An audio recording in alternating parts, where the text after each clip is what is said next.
Hey everybody, welcome to the Sharp Tongue Podcast. I'm your girl Jessimae Peluso. This is a Grief Survival Guide, episode 19, How to Handle Your Holiday Triggers. And we know there's a lot of them. So that will be in the episode. I'll have a list, and there's also going to be some resources and links in the show notes. So be sure to check those out. The video will be available, as you know, on YouTube. Like and subscribe. Please go to youtube.com/Jessimae Peluso. All of your liking and subscribing helps me grow as a performer, so I appreciate it ahead of time. I appreciate your consideration. And if you do have time, to go and leave a review for the podcast. It always helps us to know what you're enjoying the most, so we can give you more of that. You can go right on the Apple app and do that yourself. And as always, if you want to get in on the Dr. P of it all, when we have Dr. Peluso episodes, you can go to my Instagram story Sundays and Mondays and answer the question right on my IG story, or you can email us. And you can also always email us anything, suggestions, and people who you'd like to see me interview, topics you'd like to see me cover. Jessimae Peluso Comedy at gmail.com is the email. And don't forget, you can call in. That's right, you can call into this podcast. Give us a call, leave us a voicemail, and we'll play it on the episode. It's 513-916-0930 for all things Sharp Tongue Podcast. And this is a special episode. This is a Grief Survival Guide episode where we get into the things that trigger us around the holidays and ways to cope. It's my list on how to cope. I'm not a doctor. I don't think I know everything. I can only tell you what I've experienced, having lost both of my parents to various illnesses. I feel like I want to share how I've coped and what I've dealt with. And so that's what this episode is compiled of.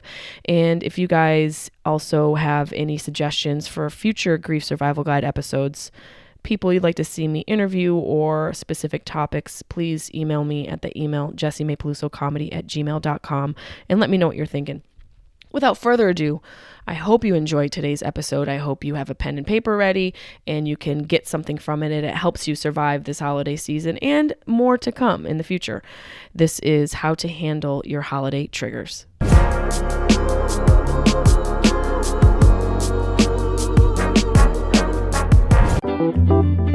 Sharp Tongue Podcast. Beep, beep, beep, beep, beep. You're listening to the Sharp Tongue Podcast. I'm your host, Jessimae Peluso. It's a personal look. Well, it's not really a look because it's a podcast. I'm already fucking this up. This is kind of like a verbal comedy diary, a deep look into the crevices of my mind. It's gonna get dirty. You might cry. You probably laugh. Hopefully you'll laugh. The whole point is for you to laugh, but you also might cry. I talk about my family. I talk about farts. I talk about love, loss, comedy, how hard it is to make it in this biz. I'm a fucking professional. Each week it's something different. Sometimes I have a guest host. Sometimes it's gonna be a movie companion episode. Sometimes I just ramble about the bullshit I dealt with the week before. You never know what you're gonna get. It's raw, uncut, and funny. It's me. Hey everybody. Welcome to a Grief Survival Guide episode 19 or 20, I believe we're at. And this is how to handle your holiday triggers. We will get into my top 5 holiday triggers in a little bit, but first I want to do a little bit of recap of my holiday travel, which is a trigger of its own. Let's be real, might have to be 6 on the list because I don't believe I added traveling to the list of triggers. I am at my sister's house in Syracuse, New York. Please have some concession for this session because there are random ambient noises and I don't have my regular setup. So I appreciate your patience. Well, it may not sound perfect. I hope it sounds as crystal clear and beautiful as we can make it. There are a lot of screaming toddlers. There are screaming people in general. Parents and toddlers screaming seems to be the new Christmas carol this year. And I'm not against it. I grew up in a loud household for the most part. It was only my sister, myself, and my mom and my dad, and eventually the neighbor's dad.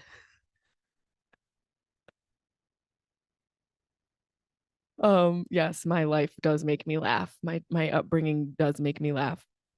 And sometimes the truth hurts, so the better option is to laugh.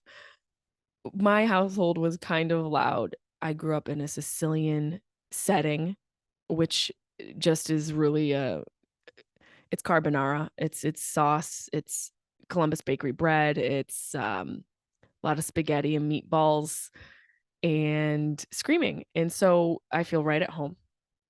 I feel completely safe here in the chaos. But it is honestly nice to be in it, to hear the noises of a household. I feel like there's chaos in every household in some way, shape, or form, and that becomes the shape of the family, just the noises that are in there and the sounds of cooking and talking and music and TV and running and dogs barking. The cacophony of chaos is beautiful in of itself. And so I feel grateful to have this familial symphony as my background. I don't know if you can hear it now, but Elliot is screaming at the top of his lungs. To me, it literally is music to my ears. And I think because on the other side of everything I've experienced, I have really stepped into gratitude and being grateful and not feeling so heavy all the time. Not that I don't feel heavy sometimes. Obviously, the holidays are triggering. That's why I wanted to record this episode and discuss that. But holiday travel, let's start there. So I flew from LA to Syracuse, which is never a unchallenging situation. It always comes with its challenges because there is no direct flight. So anytime you have to get off a fucking plane, I swear they added layovers to make money in airports. I feel like there weren't so many layovers 10 years ago, and now there's layovers all the time. That being said, Syracuse has always been a very difficult place to travel to. You have to lay over from Florida sometimes, and so it's traveling hell to get here from Los Angeles. It's a full day of travel, and especially when you go back against the clock, it's even a different situation. Well, no, that I mean going towards the east, it's a full day because of the time change. When you go back, it's a little bit easier. But so I already have an understanding that travel is challenging. I think I discussed last episode or the episode before that when I felt the challenges and it actually made me have a reaction because we have discussed that I'm also experiencing a cuntopia experience in my life. I've discussed it on the Deuce podcast, and I think I discussed it here on Sharp Tongue. I have too many podcasts, so excuse me if we've already discussed this or if we haven't. Yeah, I feel cuntier than normal, for a lack of a better phrase. There is a fire in me, and I don't think it's necessarily a bad thing. I feel like it's a motivating fire. I hope it's not, it could be just indigestion. It really could just be indigestion, and I'm mistaking it as this like motivational fire that's in my gut. Who knows? But it has created a interesting static that I haven't experienced before in life. And so I am a very amenable, joyful person by nature. My mother used to call me her California baby. I think I've mentioned that on the pod as well. And I was always laid back, and I'm relatively a laid back person. So it takes a lot to push me to a place where I am caught off kilter, where I react. I have installed a certain amount of what do you want to call them? I guess tactics into my life, into my regimen to help me ward off the beast, like exercising and meditation and hiking and even psilocybin, sometimes marijuana, to help me become level and have a gentler approach to life and a more stable mentality. So all that being said, I did lose my shit a little bit traveling a few weeks back. I may have reacted to a fucking very spicy Delta agent who we won't get into it, but I say that to say that I have some reactions under my belt. Not proud of it. I always try to understand that people are experiencing their own internal turmoil and their own familial turmoil and existential crisis. And that is what keeps me being a kind person. But every once in a while, motherfucker catches me on a bad day and I unleash the beast. So when this flight happened, I happened to get from LA to Syracuse, I happened to get upgraded to first class. I am status, humble brag. I'm status because I flew so much last year that I was able to get status, and I often will get upgraded. It's a nice perk of the gig when I have to travel all over the country, like some sort of, Star of David world tour where I'm going up and down and across and over. I feel like I'm being ping ponged from coast to coast. Once in a while, having an upgrade, it feels nice. Gotta be honest, this shit feels nice. So I'm sitting in first class, getting nice and cozy. I'm sanitizing. I'm setting up all the things I need. I've got Chaplin with me this time. That's a whole other situation that we'll get into. I've got Chaplin in his bag. I've got my new backpack that I found the perfect size that can fit under the seat in front of me. And so I'm getting myself all cozy. I am a anal retentive human being. So I like to have everything set up nice for the flight. I'm just about all settled. And a family comes crumbling down the aisle. That's the best term I could think to use to describe the way they came onto the plane. It felt like their life was in shambles and they were literally crumbling, and I could feel their pain. And so I started with empathy, and I could feel the bitch being like, "Oh, this toddler better not be sitting next to us. This kid better not be sitting next to us. I'm gonna have a fucking problem if the kid sits next to me." The mother has the toddler on her lap, and the dad's across the aisle having a seat next to the next oldest child. So we got a whole fucking family in the row. 2 kids in first class. Am I crazy for thinking that children should not be in first class, let alone on the fucking plane? Is that the bitch coming out? Do we need the kids on the flight? Couldn't somebody babysit? But this is coming from a non-breeder. Parents need to travel. My sister travels all the time. I know she's had challenging flights with her kids. I'm still like, leave the kids home. Nobody wants to deal with it. But I get it. You want to travel. You want them to have experiences and be well-rounded. It's a conundrum. And it's one that I don't want to deal with when I'm in first class. Because I even was in the mood to have a red wine. And you guys know I'm off a sober October. I barely drink anymore. And so now it's a treat when I have some. And here comes this kid and staring at me. That's the thing about little kids. They just stare at you. And some of them, you're like, there's nothing behind those eyes. I'm sorry, sweetheart, but you're going to have a challenge with this kid. There's nothing behind those eyes. But some of them, you feel like they figured you out. They look right at you and you're like, how do you already know who I am? How have you figured out what my weakness is? You don't even speak English yet. Why are you looking into my childhood like you know where my flaws and shortcomings are? You're 2. Back up with the dead eyes.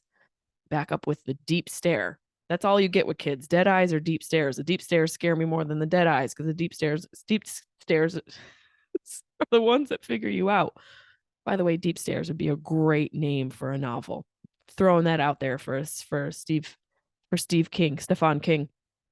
So they sit next to me and I just breathe through it. I'm like, they're probably going home to see their family. Maybe they haven't seen their family since quarantine. A lot of people are getting back into the swing of seeing their family and seeing what friends that they haven't seen in a while, seeing what they're up to. And I'm trying to understand that people haven't been traveling. I'm taking a photo of the pod right now. I'm just trying to get some cute shots of us while we're recording on the road.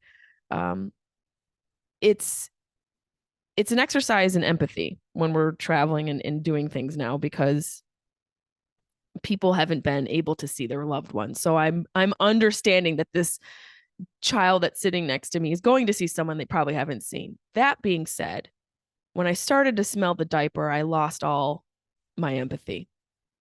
I started to smell the diaper and it was right after we got served food. And this is such a fucking I'm not even trying to flex. I'm only venting the craziness that occurs and really where you need to check yourself, like, oh my God, I'm able to afford a flight home and I'm being fed. God forbid I smell diaper, but I don't want to smell diaper anytime. I don't want to smell diaper where there is a diaper. let alone in first class. Let alone in first class. Let alone when you're on a plane and you're just biting into your rubbery chicken. You don't want to smell diaper. And I smelled diaper, and I had to order a second wine. Is the whole point of this story, is that this child drove me to drink. This child drove me to drink. And it was a real exercise in not opening my mouth, because I felt bad for them, because they hear all these parents have to go and change their diaper in a small bathroom in first class. I mean, at that point, there's got to be like, remember back in the day, we used to have a smoking section, which was just so ridiculous. Even though this is still the same ideology, we should have a diaper section, and it should be in the back, and keep it away from all of us. Maybe even the cargo. It's kind of cruel. Is it cruel, or is the diaper cruel? It just was really a statement on keeping yourself humble. You got to stay humble, sis. You got to stay humble, because if I was sitting back and coached, I wouldn't be smelling this diaper. Maybe that's the lesson. Stop trying to live a life that you can't afford, because here's a dirty diaper to keep you humble. The kid kept spilling all of the drinks in between the mother and I on the armrest. And after about the fourth time of my cup being spilled, I learned to not put my cup there. So that was a lesson in me, fool me once type of scenario.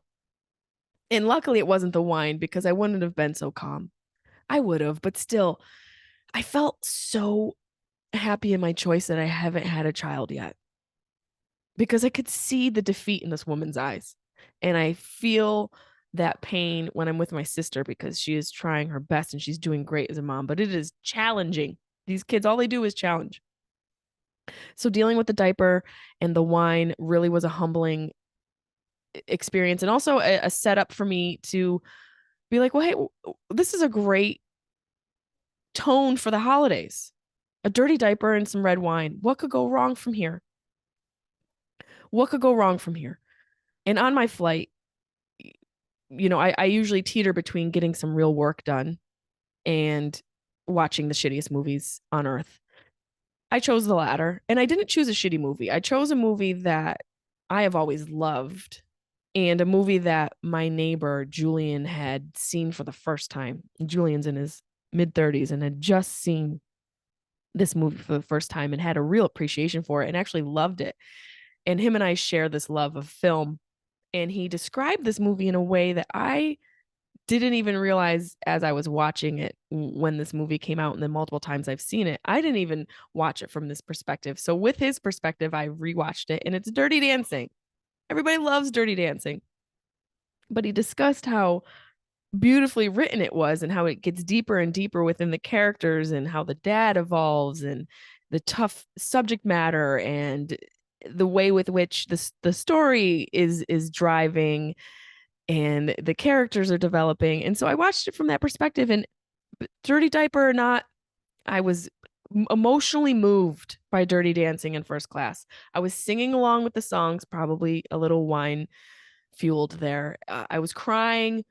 I was laughing. It was an emotional roller coaster. And I want to thank my neighbor Julian for kicking that into gear for me. Another thing that he has inspired me to get into is Letterboxd. I just signed up on Letterboxd. It's basically social networking for film lovers and for people who actually enjoy movies and enjoy discussing movies, which is where Julian and I have a very common approach. And I'll get on the site here. I basically, what I did was I favorited a bunch of movies that I love. And Letterboxd, the way the site works is you basically leave reviews, and you can discuss and leave comments and share and all of that. Sorry, the camera's probably a little wonky here because I am on my freaking computer.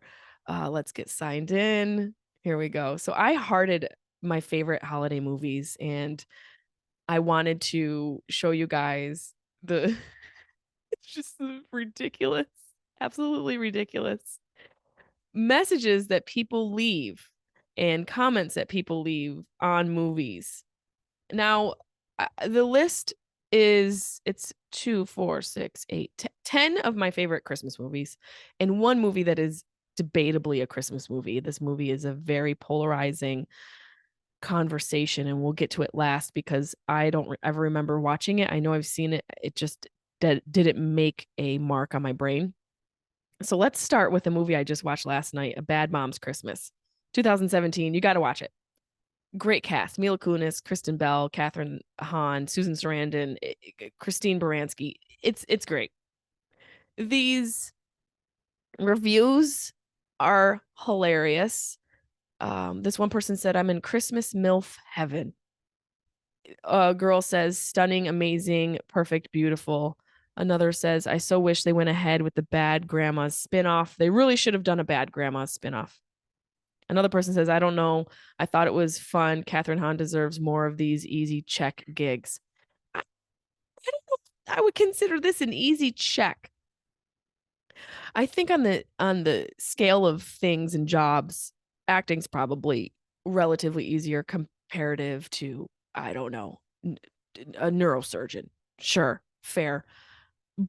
But to say it's an easy job, I think is a real undersight. Is that a word? My brain is not working. My brain has been foggy for some time. I feel like it's an oversight, maybe. I don't think it's correct. It's not like they're doing rocket science, but it is a challenging job to make it appear natural. So I think Catherine Hahn is a natural actress. Look at me getting offended by these comments.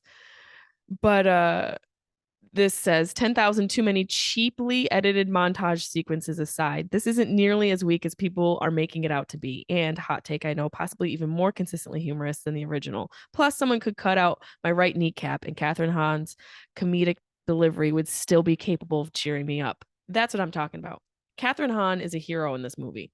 She carries it, and she's also generous with the way she performs. Okay, there's this really cheesy movie I watched called The Noel Diary, which features the dude from Justin Hartley from This Is Us, and he's also in Bad Mom's Christmas.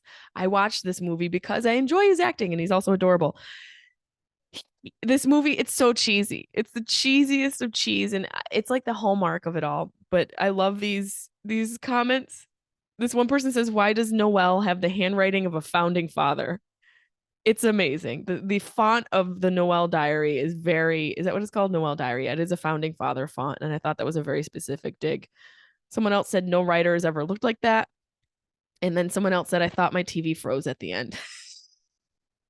Someone put half a star for the dog. That's fucked up. Yeah, the dog was I have to agree that dog was kind of shitty. Someone said better than a Hallmark movie, but that's not much of a compliment. Rude. Triggered. Rude. Let it be known that my mother guilted me into watching this with her. That's definitely the vibe. It's a mom movie.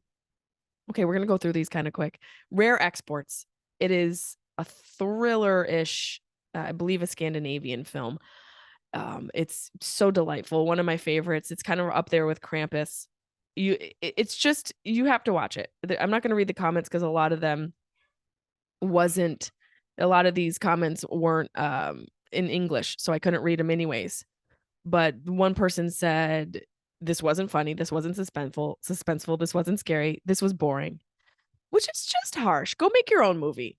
There's a bunch of naked Santa helpers running around. It's an interesting take on the Santa story. That's all I gotta say. Funny fucking movie, Four Christmases. If you haven't seen it, you got to see Four Christmases. Let's read these reviews. I enjoyed this way more than I should have. Any movie where an 8-year-old yells "Google me, bitch" while he's beating up Vince Vaughn is at least 3 stars. Totally concur. And this one says, an example of how having a great cast doesn't cover the fact the movie is miserable. I disagree. I think it's a fun one. It's a quick, easy movie to watch. Okay. These people are harsh, and that's why I love these reviews. This person says, legit one of my favorite Christmas movies ever. I watch every year and laugh every time. I love you, Vince. Well, somebody's trying to obviously get in with Vince Vaughn. He's got a beautiful wife, so I don't know how that's gonna go. Elf. Who doesn't love Elf? These are in no particular order. Let's see Elf's reviews. If somebody reviews Elf badly, I don't trust them. It's really unnerving that Zoe Deschanel looks nothing like Zoe Deschanel in this movie. That's true. It's all fun and games until you realize your diet isn't far from Buddy's. It's hilarious.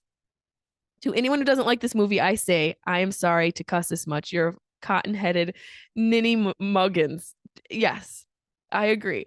The way me and my family have this script memorized and quoted it year round. Yes.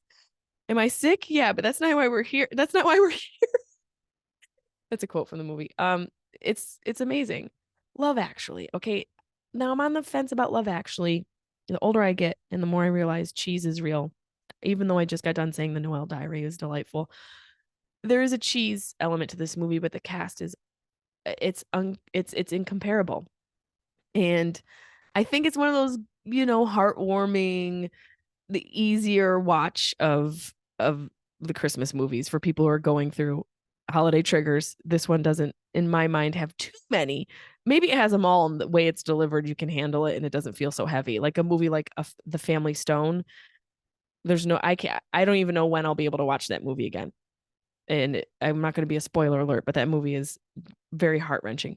Let's read these reviews for Love Actually. What the fuck was Andrew Lincoln's backup plan going to be if Chiwetel, I can't say his last name, had answered the door instead of Keira Knightley? I always thought that. What was he going to do if the husband answered the door instead of the wife that he had a crush on? He would have been beat the fuck up in the street. The streets would have been bloody. The scene where Emma Thompson beautifully wipes away her tears while Joni Mitchell plays invented cinema. I wholeheartedly agree. Can we fire the poster designer because, as someone who has not seen this before, was honestly expecting Hugh Grant to get with Liam Neeson? Look at the poster. Keira Knightley to find love with Martine. Bill Nye to fall for Rowan Atkinson. Needless to say, I was baited by your honor. That is so funny. Classic and so good. Someone gave this a B. Who is this bitch that didn't put Andrew Lincoln in the poster? True and heard. Love Actually, great film. Check it out. Now, here's a classic, A Muppets Christmas. It's a very merry Muppets Christmas movie. How could you say anything bad about this? When Kermit wishes he was never born, the alternate universe has the Twin Towers in the background of Miss Piggy's apartment in 2002, which means Kermit did 9/11. I can't argue that. I wonder if Sam Tripoli left that review. The first half of this was terrible.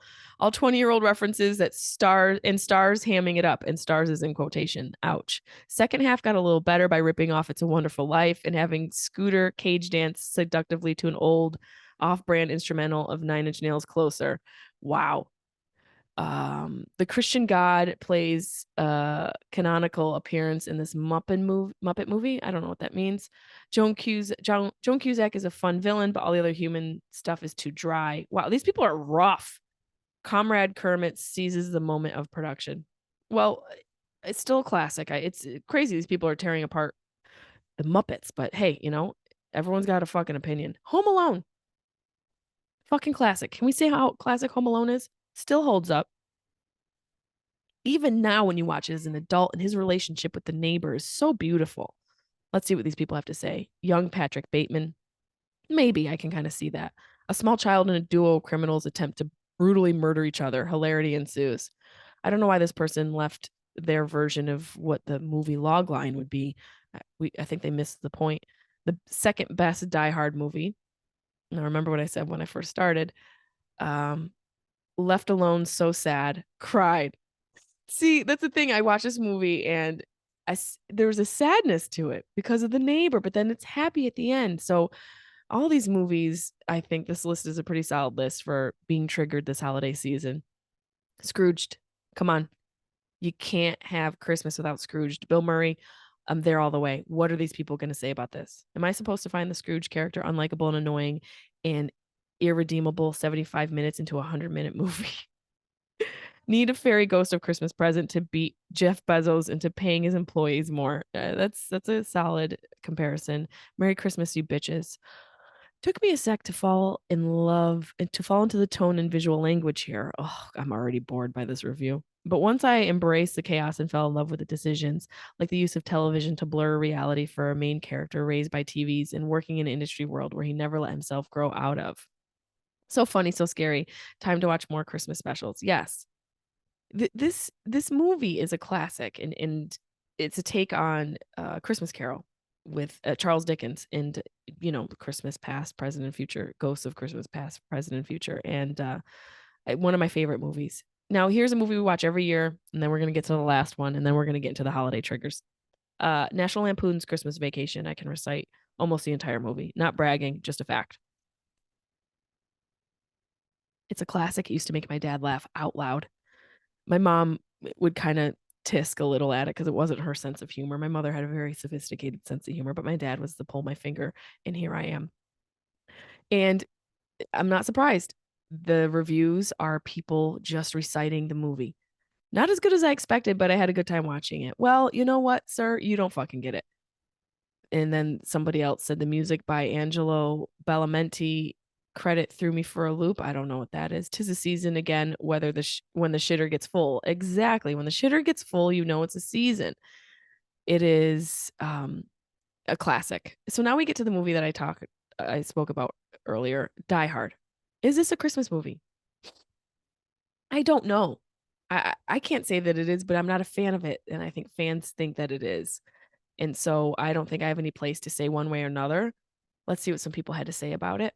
Um, Crackling fire in the fireplace, a soft glow cast off by the lights in the Christmas tree, the smell of pine trees, the nostalgic ambiance created by Christmas decorations. What the fuck is this? The promise of a scrumptious and indulgent Christmas dinner, watching Bruce Willis violently kill people on a lazy afternoon.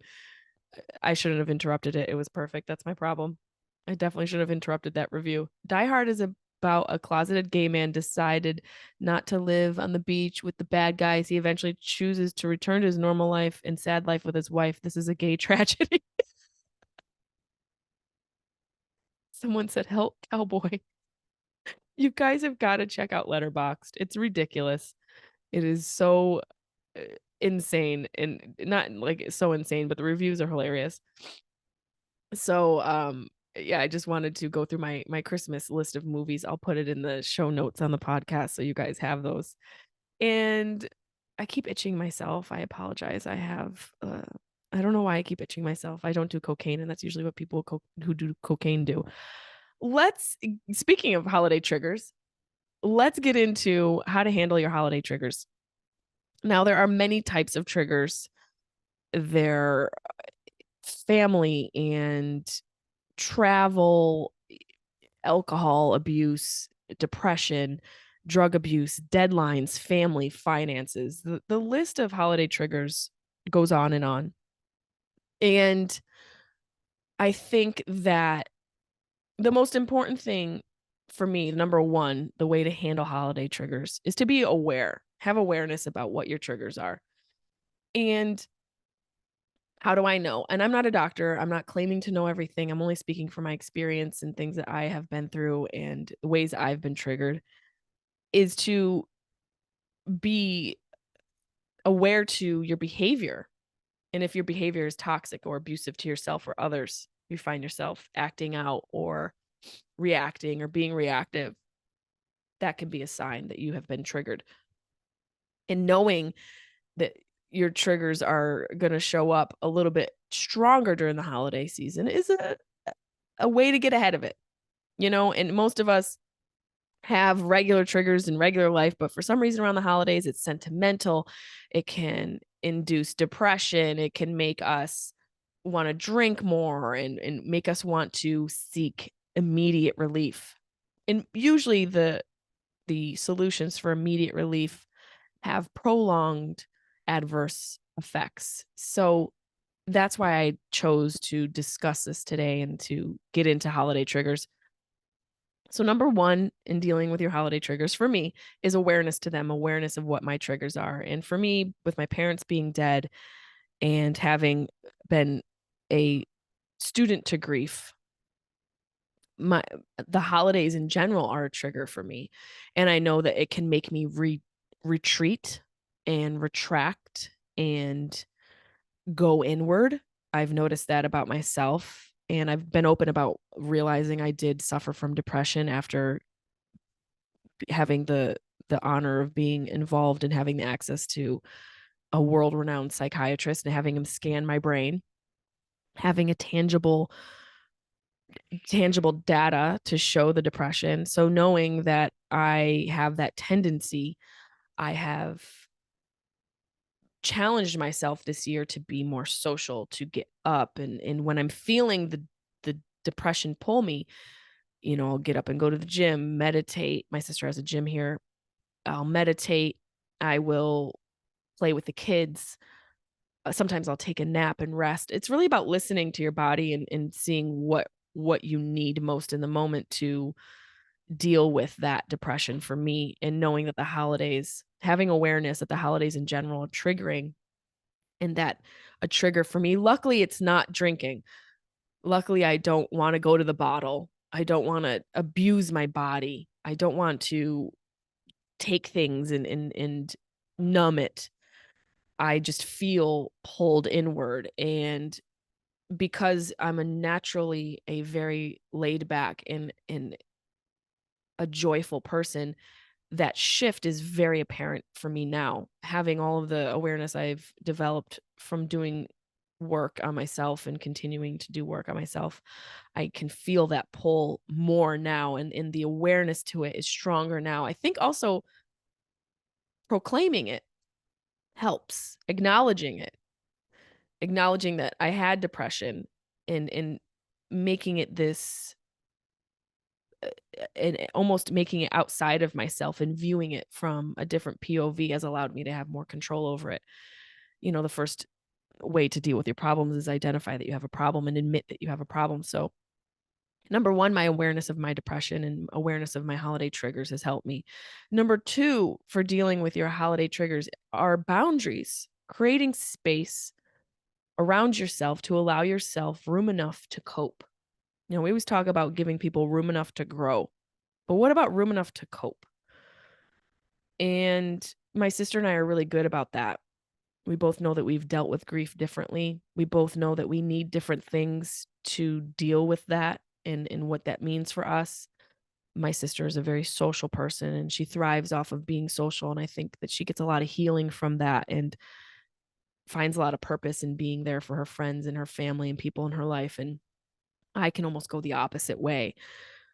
So we know to be gentle with each other in that space. And I think a way that we've both evolved is I'm coming out of my shell, and my sister is realizing she needs to honor her emotions and go inward sometimes. So it's an interesting dynamic that we have, where we've both lost our parents, but we're on different spectrums. And so we both know that we have different boundaries, and that we need different things to be able to cope with with how grief shows up for us, because grief shows up for everyone differently. And by the way, it won't be a consistent way that grief shows up. That's not to say I'm always going to be depressed. Sometimes you're angry, and sometimes you're hyper vigilant, and sometimes you're super productive. And that can be a form of grief where you're escaping into work. So I think for us, knowing how grief has shown up has allowed us space to create boundaries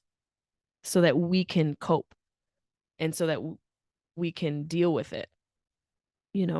Just this morning, my sister had a very difficult morning with the children and needed a moment, and I could hear her being upset in the other room, and I went to her, and it was this space. Sometimes with people like her and myself, myself going inward, and her, she's so much more social. In this moment, seeing her give herself a moment to go inward and to feel the emotions made me come out of my shell and want to be there for her. Not that I don't want to do that normally, not that I'm not a caring and compassionate person in general, but knowing that she is dealing with this in a different way has made me more understanding of what my role needs to be for her. So it filled me with so much love and great gratitude that I could be there for her, that I understood what it was I was supposed to do for her, and be able to show up for her and give her what she needed in that moment. And I think the tough thing with being a mom is that you don't have a lot of boundaries.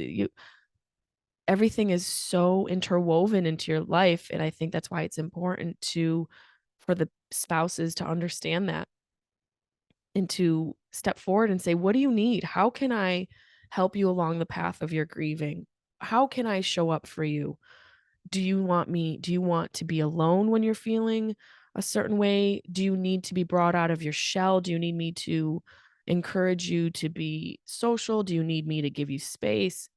A huge part of grief is the people in the life in the life of the person grieving, understanding that we don't always ask for help when we're grieving. So it almost takes a preliminary approach for the peripheral people in that life to step forward and say, what can I do to help? How can I help? And to be a little and have anticipation of what your partner, your mother, your friend, your cousin, an anticipation of how they are as a person and understanding what they do when shit hits the fan. Do they step up? Are they somebody who is a little bit more bold and brazen? Because that person might need space when they grieve, or they might need to be around people because that's how they are. Or are they the type of person when shit hits the fan, they retreat? It's a real dance to understand the boundaries. So hopefully you are able to create boundaries for yourself in your environment. And hopefully if you're with somebody who's gone through grief and gets triggered around the holiday time, you're able to identify what this person needs to be there for them, because that's a big part of it as well. So we've got awareness, number 1, boundaries, number 2, number 3, for me, how I handle my holiday triggers, and I will speak about this to the day I die, meditation. A lot of people talk themselves out of meditation because they think it's supposed to be a certain way. It is a practice. It is not something to be mastered. It is something to practice and to be consistent with. If you can only do it a minute, do it a minute. If you can only do 30 seconds, do 30 seconds. Everyone's got 30 seconds. Everyone's got 30 fucking seconds. And if you have to wake up 30 seconds earlier to try it, then do it. And the more you do it, the more you see the benefit. What meditation does for me is it's created a breath for me in the real world. It's allowed me to go to the space I go to when I meditate, when I'm in an actual strenuous situation in the real world. Not that when you're meditating, it's not the real world, but if you get to a place where you can really get to that level of deep relaxation, you can feel your brain healing. You really can. And for me, it just creates more space throughout the day where I can give more, where I can be there for people, and where I can extend myself. And it has this really amazing, refreshing effect for me. I will meditate when I'm exhausted. If I have to go on set early and I didn't get to sleep well, because I usually can't sleep well days before flying or days before a big gig, because I'm anticipating what I need to do and what the pressures are and how I want to show up. So meditation is such a great way to give your brain a quick nap, if you will. Not that you're supposed to fall asleep. I don't believe you're supposed to fall asleep. It is relaxing, but it's more about a conscious relaxation. Meditation, it doesn't have to be overcomplicated. It doesn't have to be, oh, I don't know how to meditate. None of us do. I'm still learning. And it ebbs and flows. It's not something to be mastered, it's something to be practiced, and it's a practice. And the more you do it, the easier it gets, and you will find how you will find how it helps you get into the place you need to get into to reap the benefit. And there are meditative things we can do in life. I think people have experienced shower thoughts and driving thoughts. When you're in the car and you're doing this almost automated action that you know how to do, you can do it without thinking, like driving. And you shower, you don't even think about showering, you do it. And when we are in that state, it becomes meditative because we don't have to think about the task at hand. So I'm sure you guys have thought these $1,000,000 ideas in the shower, and you've solved problems in the shower, or you've thought of ideas and you're creative on the road. I know I have. And that happens because you're in this meditative state, but it's a very conscious meditative state. It's more conscious than you actually meditating and being in that conscious relaxation state. So I say that because we're already kind of meditating in our life, and your brain is able to run free. It's like taking a leash off of a dog. when you meditate for your brain. Your brain's allowed to like stretch and roll in the grass and laugh and giggle and relax. So think about that as a way to handle your holiday triggers. I've done it here, and I do it when I've felt like depression coming on. I'll meditate and I'll get out of that state. I'll get out of that mindset.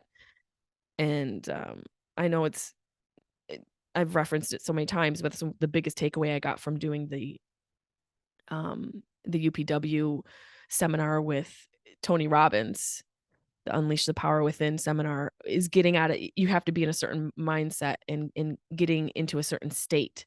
And when you're realizing where you are in your states and how to get into, a more energetic place and a place that isn't so heavy. And so for me, when I get depressed, I know that I need to do these things. I know I need to have awareness about it. I know I need to set boundaries. I know meditation helps me get a little bit more energy and relaxation in the state of depression and come out of that.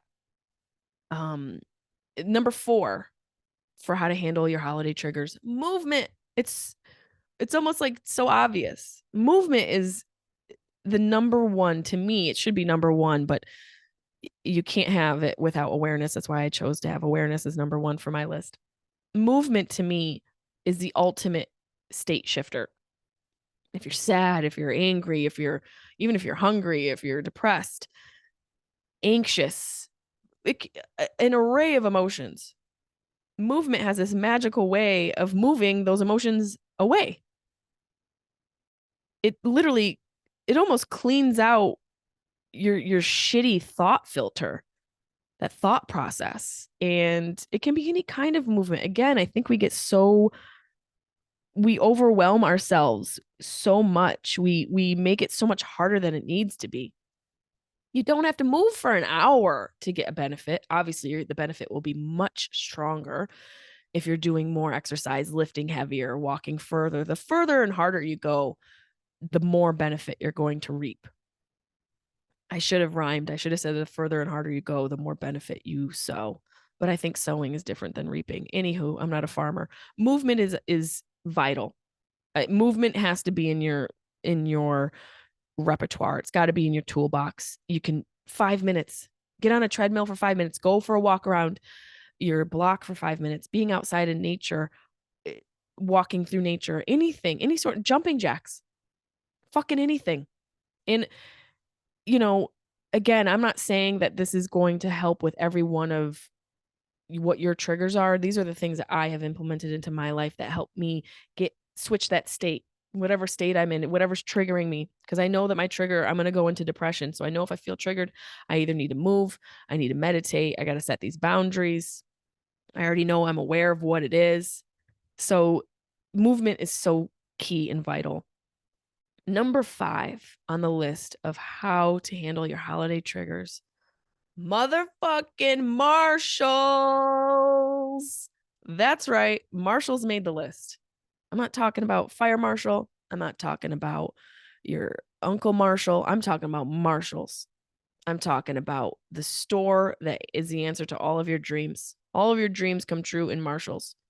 Okay? If you don't go blast through Marshalls on an edible and a half a bottle of wine and take a lap around that store and then go have a cry in the fitting room, you're not living your life to the fullest. That is a true statement. You've got to get in there.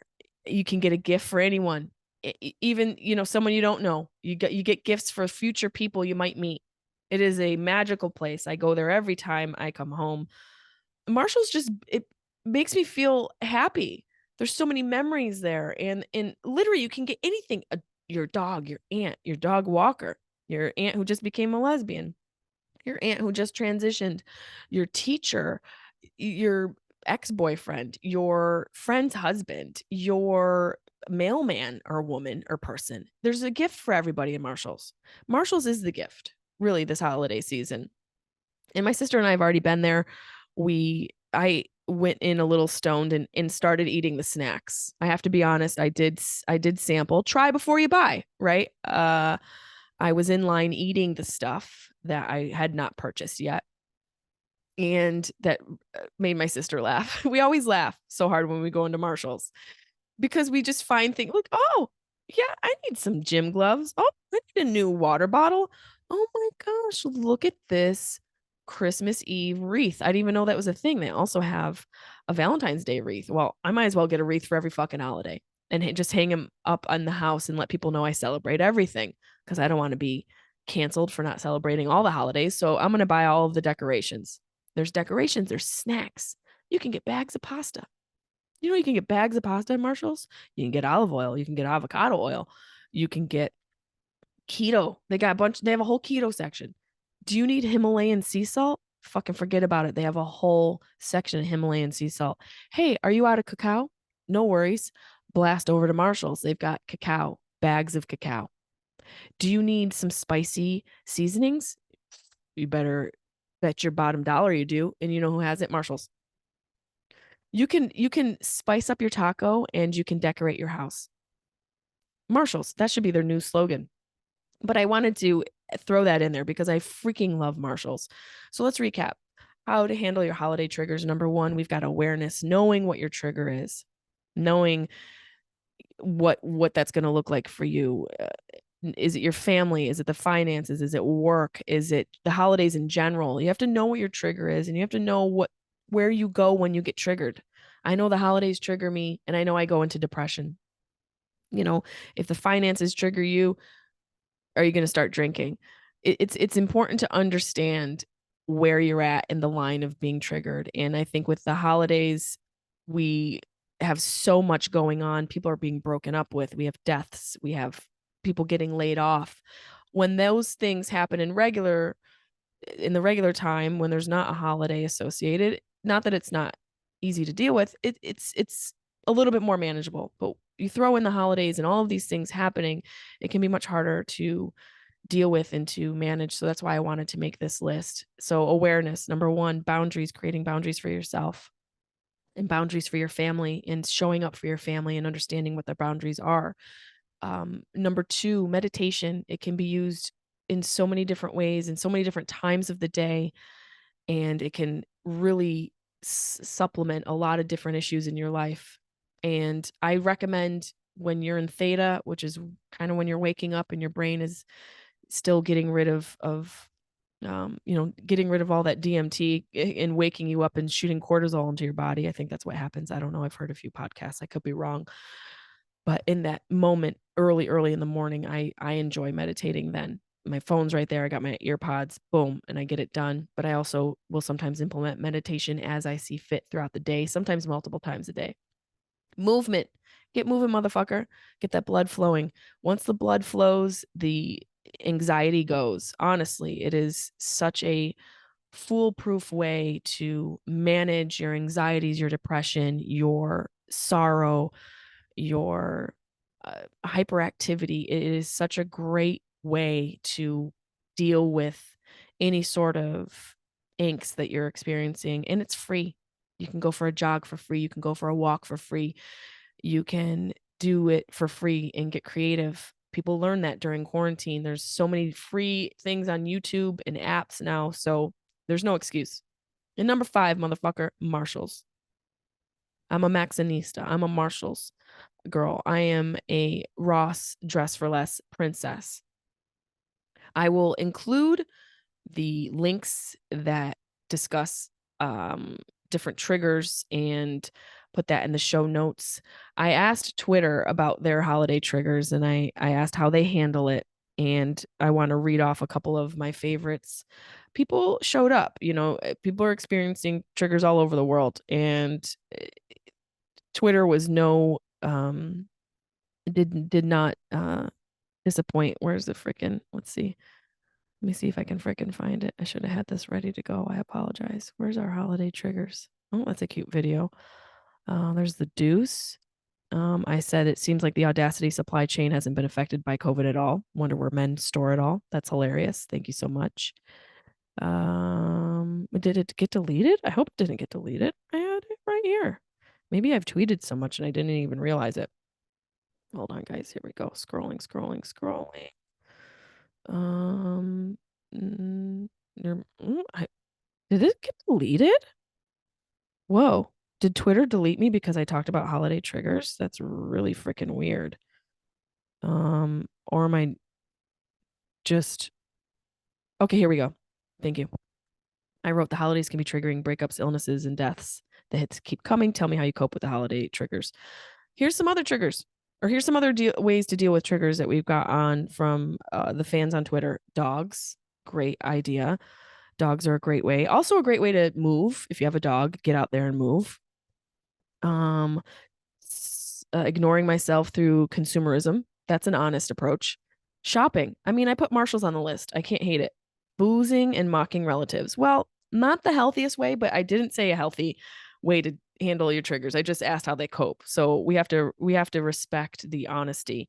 Lethal Weapon marathons and Kill Bill 2. Movies, we could have put movies on. We could have done an M4 meditation movement movies in Marshalls. Crown Royal, another person. Drinking. This person said being alone. I use art and charity. The art helps me express myself in ways I may not be able to with just talking, and charity helps me remind me that I can bring happiness and peace into the world. I also limit smoking weed to when I'm in a good mood. Wow. Look at you being conservative with the cannabis. I'm not mad at it.